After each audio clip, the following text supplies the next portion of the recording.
You're listening to Kids Ministry Answers from Stuff You Can Use, from Stuff You Can Use, from StuffYouCanUse.org. Welcome to Kids Ministry Answers. My name is Linda. And my name is Jason. And this is the podcast where you ask the questions and we help you find the answers. That's right. Hey, Jason, how's it going? Hey, Linda. I'm doing well. How are you? I'm doing well. I'm noticing that you're blending in nicely with your couch. It's a wonderful aesthetic. Love it. I didn't do it on purpose, but yeah. I mean, I like orange. Orange is a cool color, so yeah, it's cool. Yeah, well, thank you for coming with all of your colorful vision to today's episode. But I want to expose us just a little bit today, make it a little spicy. So early ministry confession time is something I want to do today because why not? It's about time our listeners got to know some of the things we didn't do correctly all the time. So on a scale of tofu, this is a scale I like to use a lot. So going from like silken to extra firm, how would you describe your behavior management style when you first started being a ministry leader? Okay, so without question, I was soft, I would say. I don't even know why I asked this. I feel like you are still there. Yeah, I haven't changed much at all, as you can probably imagine. But like, I started ministry down in Florida, and it was totally a surfer culture, and I was totally the guy that was like, "Come on, guys, like, be cool, you know, just be cool." That was kind of the way I would handle any kind of behavior. So yeah, I would say definitely soft. Maybe still is the way that I handle behavior. Yeah. You know what, though? This might be a hot take. I think being as tall as you are and being a guy, I think you can afford to be that person. Just be like, guys, just be cool. And most kids are like, wow, you're big. I probably shouldn't upset you. I will say, in that context, it definitely did work a lot of the times. Like, that was a very, like, it was a useful thing to just be like, hey, guys, come on. Yeah. Okay, so me being smaller, little Asian girl and being like very, very young when I started in ministry, I extra firm tofu all the way because I just needed to be taken seriously. And it was almost like a point of pride when kids said they were scared of me. Yeah, like when I first, when I was like in my late teens, early 20s, they'll be like, oh my goodness, I'm so scared of Linda teacher. Like, that's what they would say. And you were like, it was always name plus teacher. Yeah, they'd be like, oh my gosh, Linda teacher's so scary. And I'd be like, I did it. Yeah. That's right. Fear me. And I think it's because I was also a product of that era, because we grew up during the time where like God disciplines whom he loves. Like that was a thing we used to say. So I yelled a lot. Yeah, I yelled a lot. I lectured a lot. I even gave like standards. It's very academic. But like not like I will listen to my teacher. No. I gave like paragraphs. Like it was like a manifesto. They were like writing out to be like, do not cross me. So I'm not proud of that. So I'm sharing that because I don't want to do that. And I had to pivot for that. And then the pivotal moment for me was I was leading a bunch of youth kids at some point, and we were like practicing some sort of pantomime skit. And I was getting really annoyed because it's a group of teenagers. Of course, they're going to fool around. It's not going well. And I was just so upset and just trying to be like, get over here, line up, blah, blah, blah. And one of the guys just like had the sweetest smile on his face, like kind of just like laughing, but not really mocking, like genuinely curious. He was just why are you so angry right now? And it really made me stop and think, like, why am I so angry right now? Why am I so angry? I'm upset that this is all kind of chaotic, but it's not out of the ordinary. Why am I so angry? So that was a pivotal moment for me to be like, I need to do better. And then, of course, another natural habit, this is so cliche, but it's, of course, when I became a parent, because immediately I was like, oh my goodness, children are miracles. I need to love them better. Yeah. And so it's funny because starting out in leadership so young meant like not getting the proper training. So you kind of just mimic what you've seen and what you felt was effective when you were for a kid. Right. But, today's landscape, very different. What worked on us doesn't work anymore, thank God, because I do not endorse the strategies of the past. Totally. So today's question for this episode is from our pal Jonathan, who is back to ask us a question that so many ministry leaders, I'm sure, are also wondering. So let's take a listen. Hey y'all, Jonathan here from Relevant Church in Niles, Michigan. I was calling to see about how do you handle behavioral issues. We have run into some situations where we had to correct behavior, and I'm always looking to do that in the most graceful way possible that is less focused on consequences but more so about positive outcomes. So I would definitely love advice on how to make that happen and keep the kids' ministry environment a safe and fun place where kids can learn about Jesus, have fun, but also can be called in and called up when it comes to correcting less than ideal behaviors. Thank you. Jonathan, so much in there. Totally. And I'm so glad that we're talking about this. So thank you so much for the question, Jonathan, because I think it's such an important part of ministry, but it's not one that we talk about a whole lot because we're not in the business of behavior management, we're ministry leaders. And so I think that we can kind of not emphasize this part, though if we don't do it well, it can really overtake a lot of the stuff that we're trying to do. Yeah, that's interesting because I come from a ministry community, right? Mostly with the Korean American church, where this was actually one of the number one topics that we would talk about as ministry leaders. All right. Because I think it's also cultural. For us, it was we need children to sit in their seats and color and not talk while I'm talking. So there was a lot of that kind of conversation happening, but it was never done mindfully. I don't think. I think it was just what can we do to maximize the quiet? And so I really like that Jonathan is calling us out on this and thinking about better ways to do this because, yes, behavior does need to be managed to an extent, but we need to really unpack that in a way that is effective and also safe and helpful to the child, right? Right. Yeah. Jonathan's asking how we can handle behavioral issues in a way that is focused on positive outcomes, which you mentioned in the question, keeps the environment safe and fun for every kid. Yes. And I think this is a common question because every kid's ministry wants to balance the grace, but also the structure. We need our kids to feel loved and welcomed, but then at the same time... We need somewhere in the middle of the tofu scale exactly, between Jason and me. yeah, because we want it to be a safe environment and fun for all kids. Oh, and also, we need our volunteers to feel supported. Yes. And they might not feel sure how to respond when issues like this come up. So ultimately, we want to help our kids grow spiritually and socially, and not just you better behave type of thing. Yes.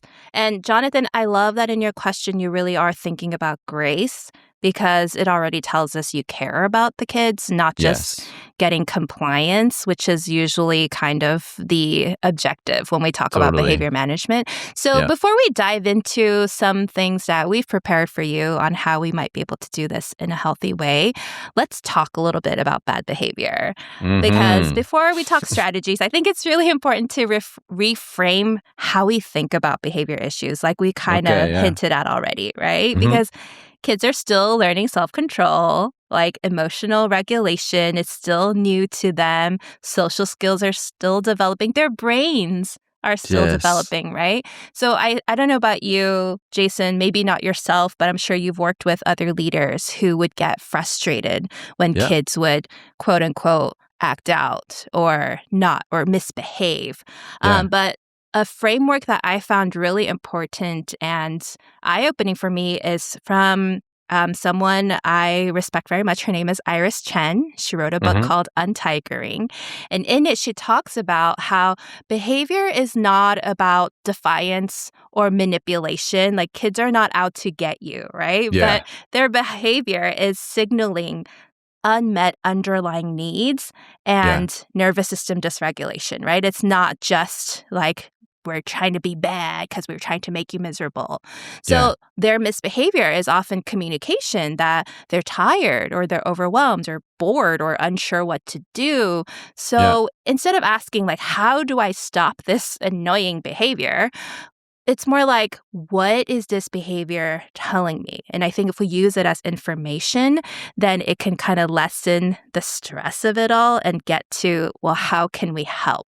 And so our goal when it comes to managing behavior, it's not about punishment, but it truly has to be about discipleship and growth over time because we're not just managing behavior, we're shaping hearts, we're shaping habits, and we're shaping how kids experience church. So I think that's a really important preamble before we start talking about how we actually do this thing. Totally. And it's all the stuff you said, I love it. It's very important to keep in mind for us as leaders, but also for our volunteers who you're tasking them with something to do. And it can be very easily to see these behavior things as like a distraction from, and to oversimplify, like you said, instead of thinking of it as information. And so it can be like a big perspective difference to go from, I need to manage this, I need to get past this so I can do the thing I'm supposed to do, to actually thinking about like, no, this is part of it. Like this is a part of shaping hearts. Right. Because I think a part of it, the way that we can see it sometimes is like, I'm trying to do this thing, which is my teaching and discipleship, and you're distracting me from it. Totally. But actually, your focus should be on this kid that you are discipling. On grace. Right. Yes. Exactly. So this is a really valuable question. I really love it. I'm excited to get into it. So where do we begin, Linda?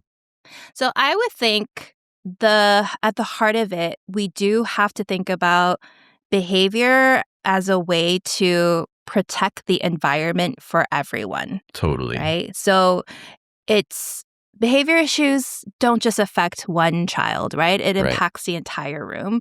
And disruptions can and will distract other kids from learning or even feeling safe, depending on how they are behaving.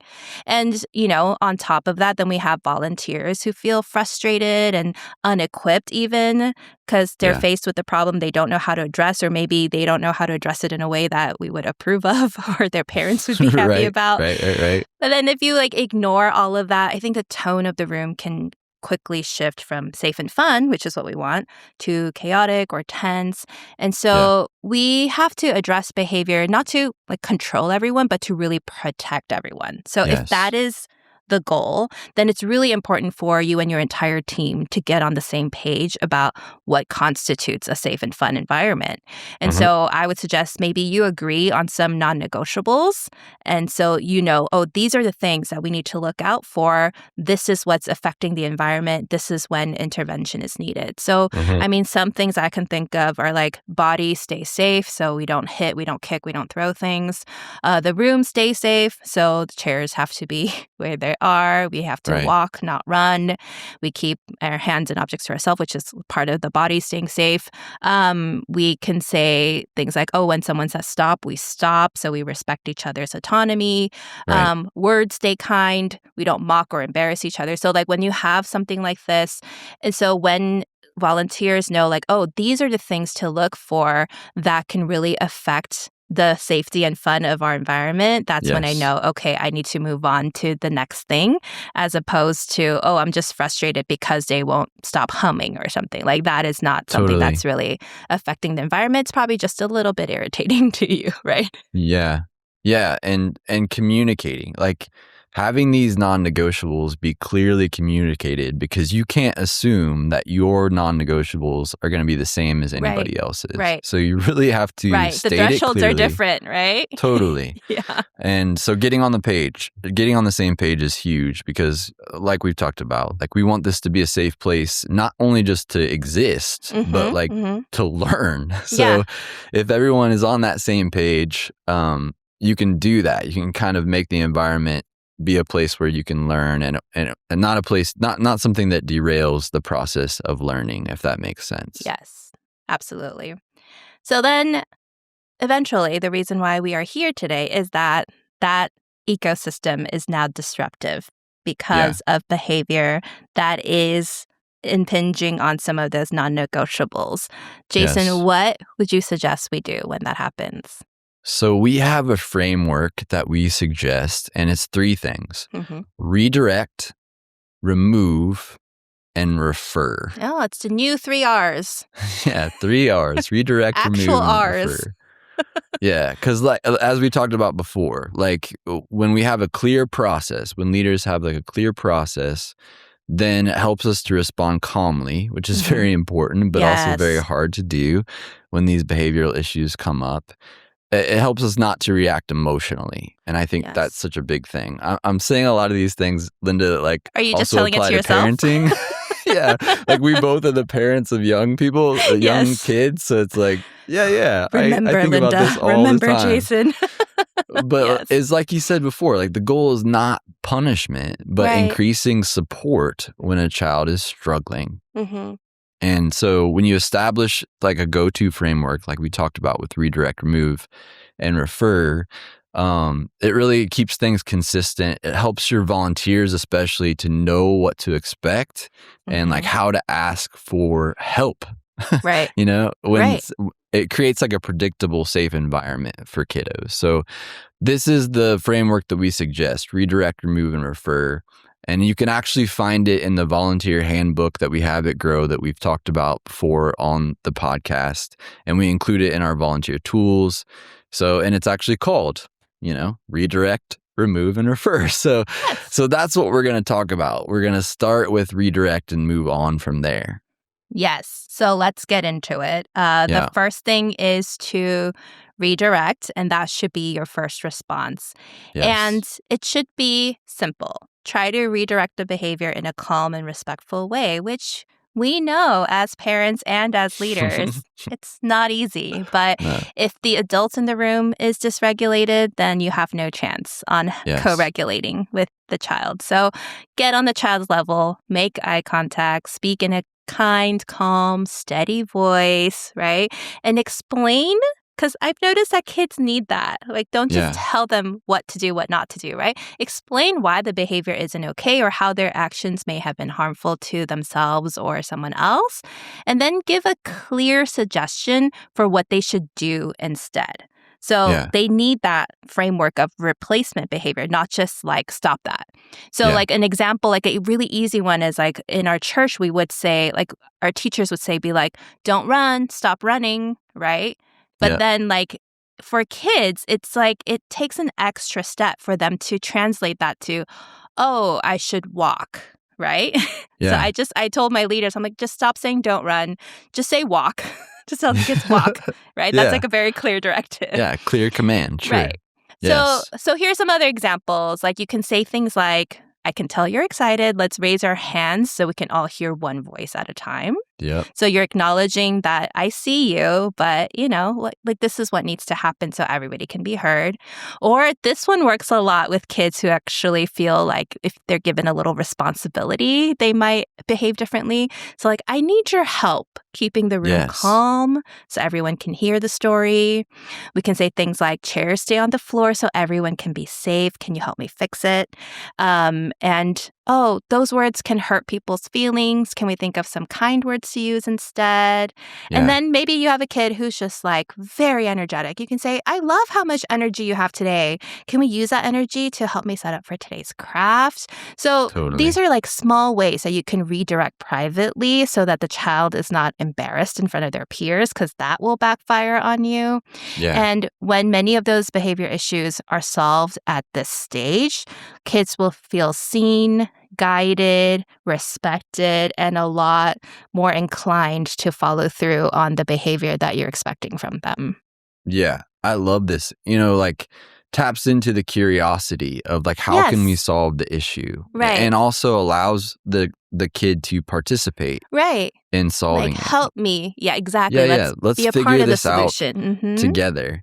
And I think another cool thing, and you mentioned this earlier on, is like when we explain it to the child, it helps us Oh my goodness, yes. know like why we're doing it. Yes. Am I doing this just because I don't want to hear them screaming or like, Right. like something like that?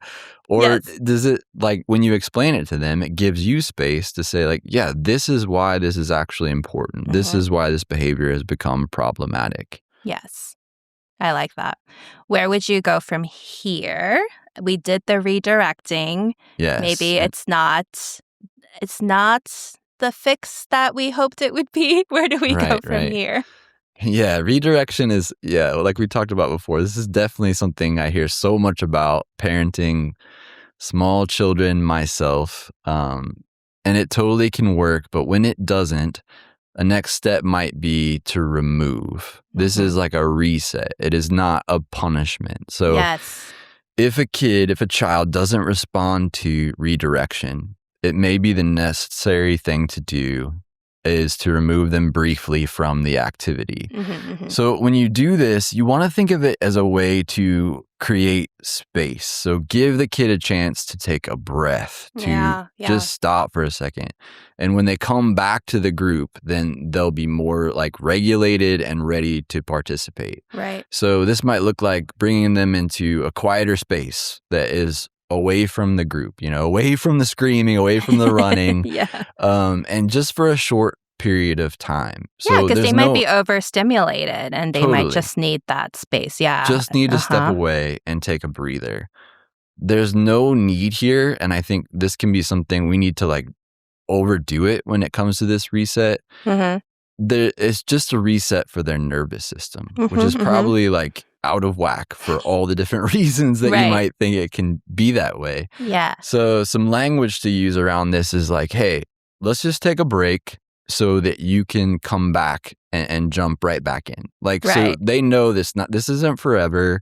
You're not like going to be in the corner for, however long. You're going to get right back in. This is just a breather that you can take. It's not like timeout, go stand in the corner. Exactly. Gives the child time to regulate their emotions and regain self-control. And it also, like we've talked about, protects that environment where we want people to be learning. So it protects the rest of the group because they can stay engaged while this break is taking place. So the key thing to remember with this is like removal is about helping the child succeed when they return. It is not about isolating or shaming them. The whole like go to the corner thing, like that's not what this is. This is take a break, get regulated. When you're ready, come on back in because this is where we want you to be. And I know that we grew up with all the timeouts, right? And all the groundings and things. Stare at the wall, that kind of stuff. But this shouldn't be treated as a timeout because timeouts and things like that really communicates like you belong only when you behave. Like you can only be cared for. You can only participate when you follow the rules. And yes, rules are important, but what's more important is like showing that child you care about them. So if you do frame it as like, hey, I'm just going to like step away with you for a little bit in a way that shows that you are doing this out of like best interest for them, I think it will communicate because kids are fast learners, and they are intuitive. They know if you're just removing them because you're tired of them, or they know if, this leader actually really wants to sit with me and they care about me. They'll feel that even if they can't articulate it. And something I'll say to this, maybe this is more of a parenting thing. So this is turning out to be a little bit of a hybrid for volunteers and parents. But if it is possible and safe to do so in your ministry space, like sometimes maybe you as a leader need to do the remove before the situation escalates. Because sometimes, because we're human, we're not perfect. Sometimes we do get reactive. But before that goes poorly, we can just take a step back and be like, can you ask another volunteer to watch your kids for like 5 minutes? Or even tell the group, I'm like, hey, everyone, I just need to take a couple of breaths before we continue. Can you give me like 30 seconds? Make the kids count with you, And it just tells kids like, I care enough not to respond to you in a bad way. And it sets a really good example for them to follow through as well. Yeah. I mean, we call it remove is like the second thing in case the redirect doesn't work. But really, this is just another way of redirecting. Like you're redirecting yourself to a break. You're redirecting the child to you're a in the breather. location is getting involved now. Yeah. Exactly. Yes. Totally. Yeah. Yeah. Okay. So we tried the redirect. We tried the removing, but there may come a time where you might have to do the third thing, which we have said is refer. And this can mean two things depending on who's listening to this podcast. So I think it works out that we are speaking for volunteers and leaders like of all kinds. So if you are a volunteer, hi, we're so glad you're here. Thanks for listening. Thank you for listening. And bonus points for listening to sources to help you grow as a ministry leader.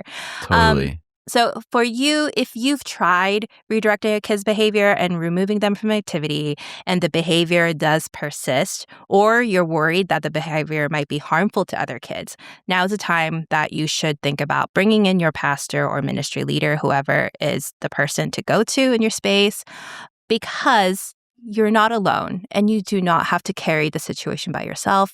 You don't have to have a degree in child psychology to be able to, work with children. So it's not a sign of weakness if you need help with a kid who doesn't seem capable of listening at this very moment.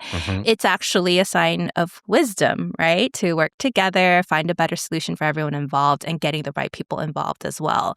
So referring in that sense really just recognizes that some situations just need another trusted adult to get involved, and that's good. That's great. So do that. Yes. And if you are the ministry leader for whom the child is being referred to, yes. When a behavior pattern persists or becomes harmful, you as the ministry leader might have to do your own referring in that you may need to bring in the parents or the family.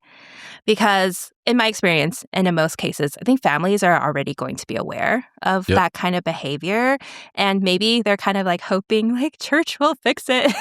But beyond that, they are looking for ministry leaders who will partner with them and help their child grow. And that is such a big win for your ministry if you can communicate that. So when you do bring in families, like the goal of that conversation is not to shame the child and put the blame on the family and be like, you did a horrible job raising your kid. That's not what we want. But we are communicating how much you care about them and how you want them to thrive in your ministry environment. And so I would say we approach that conversation with warmth and curiosity, like you mentioned earlier, rather than frustration. Like you don't want to like take it all out on that family to be like, your child is making things so hard, right? Yeah. Approach it from a place of helpfulness and make it clear that you're on the same team and you're working toward the same goal. You both want to help your child. So ask supportive questions like, are there any strategies that work well for you that we could try here?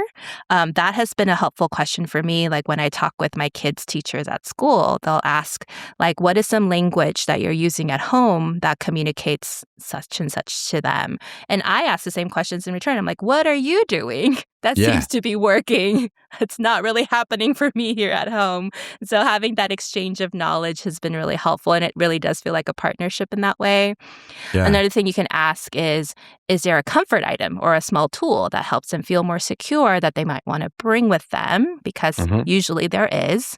And is there anything we can do better to support you and support your kid?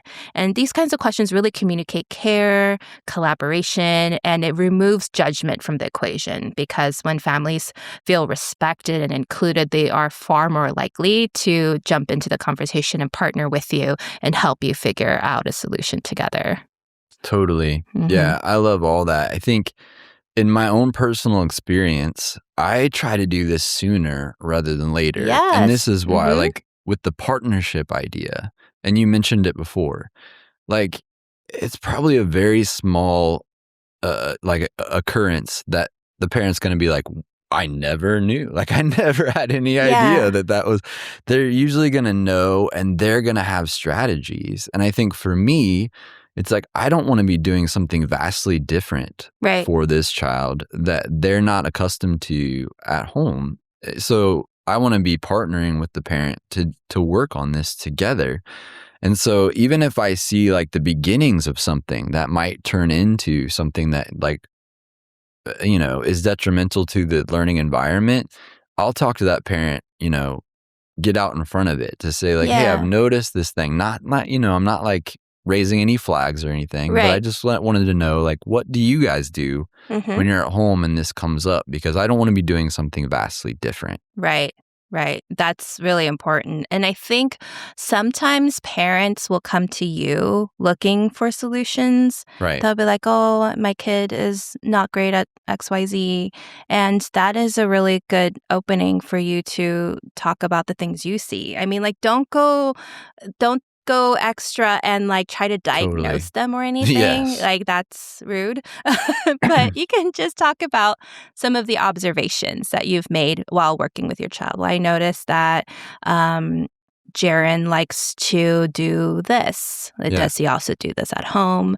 And like, what helps him feel safe? What helps him engage? Like, these are questions that you can have, and not just when a crisis comes up, right? Like having a relationship with the parents to really get to know the child in advance is really going to help. Yeah, for sure. And you'd be surprised how parents react to those types of conversations because they want to have that. They want all the help that they can get too. And so you might feel kind of like, oh, is this going to be an awkward combo to have? But in my experience, it's been like a welcome thing when you go and talk to them about it, especially when you're getting out in front of it and not like in triage mode, like this has become a huge, Right. So, and they'll be like, what? We didn't know that at all. Yeah, we why had didn't no you talk to me inkling of before? this. Exactly.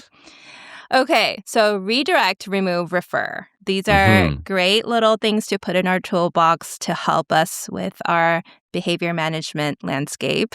Do you have a final tip for leaders as they practice this in their ministry spaces? Yes, I think the final thing to think about is remembering the goal, which is is another progress. Yeah, another R. And then we're going to break off from the R's and go to P's. Okay, great. It's progress. Excuse me. So remember the goal. Progress, not perfection. Like we're not trying to completely make every child's behavior perfect in this learning environment. Yes. Can I just interject real quick? Because you know how you probably grew up with this too, but you know how people used to always say like practice makes perfect, right? Like, and I hated that because like you're like, oh, at the end of it, the goal is for me to be perfect. So I loved reframing that as I grew older to be like practice makes progress or practice makes permanent, right? So like these are different goals, and I really like that we're leading with progress here. Totally, because the fact is, like, we're not going to eliminate every behavior issue I'm sorry, that these kids have. We're not. We're not going to, and that's totally okay, because when it's handled well, correction can actually build trust with kids and their parents, like we talked about before. When we're partnering with them, there can be a trust relationship that is building with the parents, with the kids, all across the board. So when we're doing grace-filled discipline, it shows that your ministry cares about both the safety and the discipleship of these kids. Yeah. And I think it's like when your team can stay calm and be consistent, be kind, even when the behavior is frustrating, like we've talked about before, then what you're communicating is that you care more about the well-being of these children than you do about the program that you're running, which is very important and will translate. People will get that. They'll feel that from you. And so that consistency just it helps them feel secure because they know that what you expect from them is not perfection. It's just to keep progressing every time you're with them. Yeah. So I think some of the most meaningful discipleship moments in a kid's ministry, they happen during these gentle corrections. When a kid experiences both like the clear boundaries that you're setting, but also along with that, like the genuine grace that you're showing to the child. Right, because you're not telling them like you did this and now I don't like you, right? Exactly. They still feel loved, they still feel welcome, but now they're like, oh, okay, I shouldn't do this thing.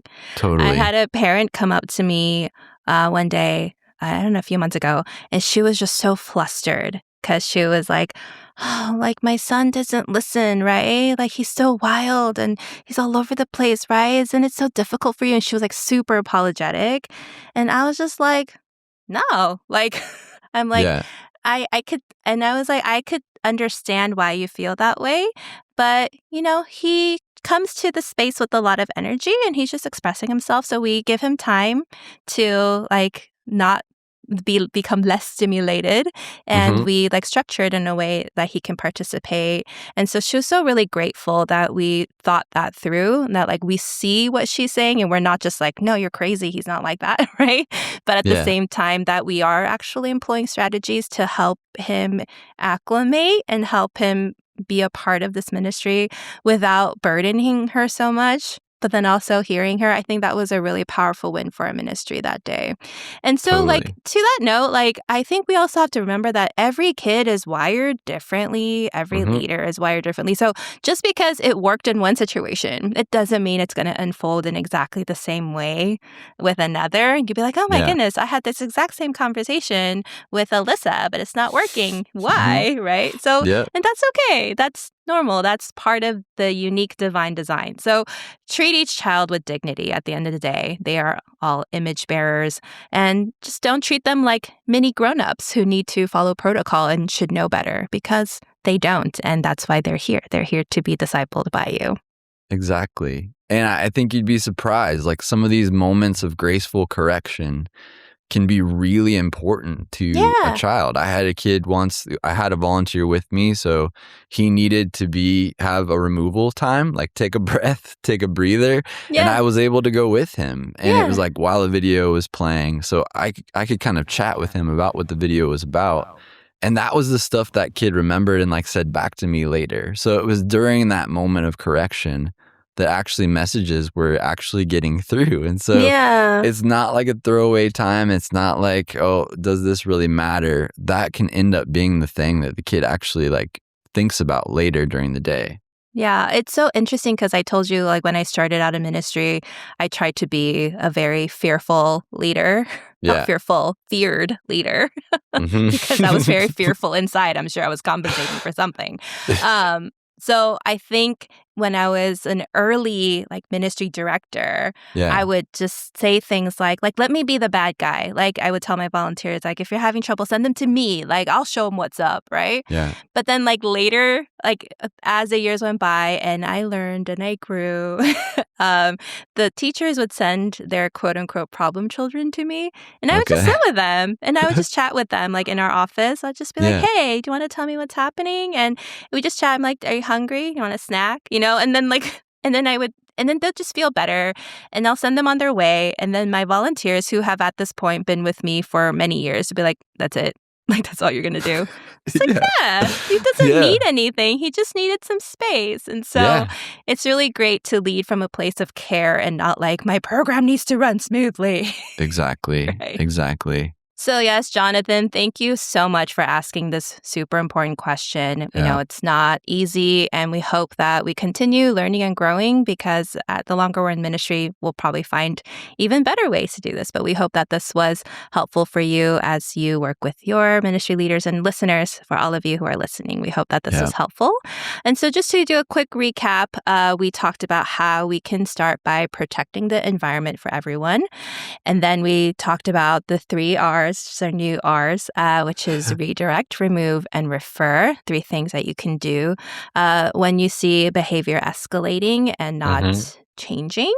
And then finally, to give yourself grace, right? Remember the goal is progress, not perfection. And I Right. think this is all a really good starting place for us to think about how we view behavioral issues, but also how we can really do that with grace in a way that promotes safety and fun.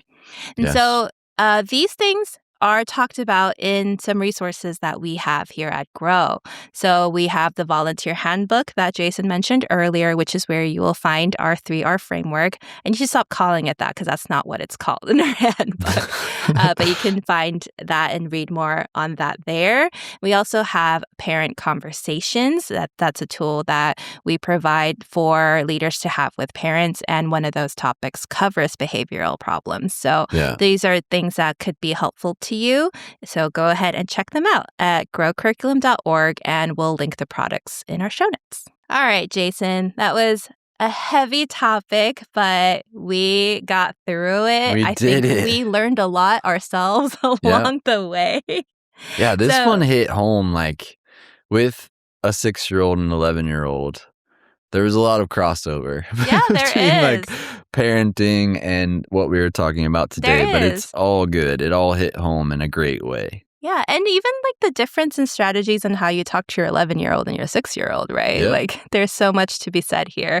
So I'm so glad we had this conversation. I love that ministry leaders like Jonathan is really thinking intentionally about these things. Yep. So that was super fun. And before we wrap up, I gotta ask Jason, I don't know if you saw this coming, but I'm gonna ask, what are you into? Okay, so I'm probably going to get roasted a little bit for this one. Ooh, I'm ready. And I also don't know if I've said it before. KMA. Is it turkey sandwiches? No. I would remember. Okay. I would remember if I said.